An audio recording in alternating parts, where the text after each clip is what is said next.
दोस्तों, गरीबी से और कोई परेशान है और गरीबी से दूर भागना चाहता है और सोचता है कि काश हमारे देश की गरीबी ख़त्म हो, तो इसमें टेंशन लेने की ज़रूरत नहीं है।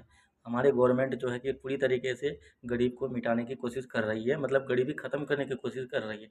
अब जैसे देख लो, ट्रेन है, कोई सा भी ट्रेन है, उसमें आगे 2 बोगी या 4 बोगी होते हैं और पीछे 2 बोगी या 4 बोगी होते हैं जनरल के।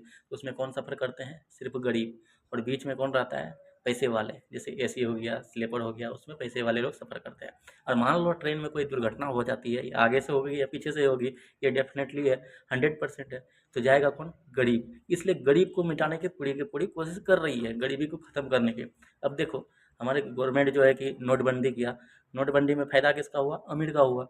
पैसे जो नुकसान हुए तो किसका हुआ? गरीब का नुकसान हुआ, जो कि नोटबंदी में बहुत सारे गरीब परेशान हुए। तो गरीबी को हमेशा के लिए ख़त्म करने की कोशिश की जा रही है। अब जैसे देखो, कोरोना काल आया। कोरोना काल में ऑक्सीजन नहीं मिल रहा था। किसको नहीं मिल रहा था? गरीब को नहीं मिल रहा था। पैसे वाले को तो ऑक्सीजन मिल ही जाता था, इलाज हो गया। बहुत सारे गरीब लोग जो है कि मर चुके हैं, जो कि कोरोना काल में। जैसे कि देख लो, गैस नहीं मिल रहा है। पैसे वाले को तो 4,000 में गैस सिलेंडर मिले या 5,000 में मिले, वो तो खरीद लेगा। लेकिन मरेगा कौन? गरीब लोग। क्योंकि उसके पास उतना पैसे नहीं होगा जो कि गैस सिलेंडर खरीदेगा। गैस नहीं मिल रहा है, खाना बनाएगा, खाएगा पिएगा कैसे? इसलिए गरीबी को ख़त्म करने की पूरी कोशिश कर रही है, लेकिन नहीं हो पा रही है, तो इसमें क्या करेगा?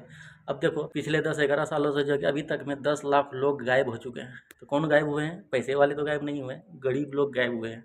इसलिए गरीबी को ख़त्म करने की पूरी कोशिश की जा रही है, चाहे इधर से हो चाहे उधर से हो। तो सिलेंडर नहीं मिल रहा है तो गरीब लोग खाना बनाएगा कैसे, खाएगा कैसे? इसलिए तो गरीबों का ही नुकसान है। गरीब ही मरेंगे, क्योंकि उसको सिलेंडर ही नहीं मिलेगा, खाना बनाएगा कहाँ से, खाएगा कहाँ से?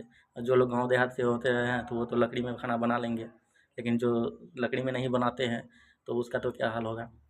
अब ये सब बात है। अब जैसे मान लो, जो गरीब बच भी जाते हैं तो गरीब को कि जात धर्म में उलझा देते हैं, ताकि वो लोग अपने धर्म को बचाने के लिए लड़े। तो उसमें लड़ने में तो वो जाता ही कौन है? गरीब। पैसे वाले काहे के लिए धर्म के लिए लड़ेंगे? वो तो अपने बिजनेस में व्यस्त है, अपने पैसे कमाने के लिए व्यस्त है, अपने इनकम को बढ़ाने के लिए व्यस्त है।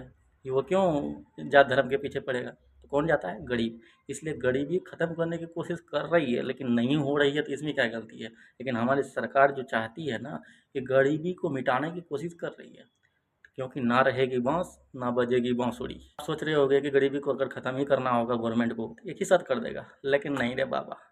अगर गरीबी नहीं रहेगा तो फिर राज किसके ऊपर करेगा? राजा कैसे कहलाएगा?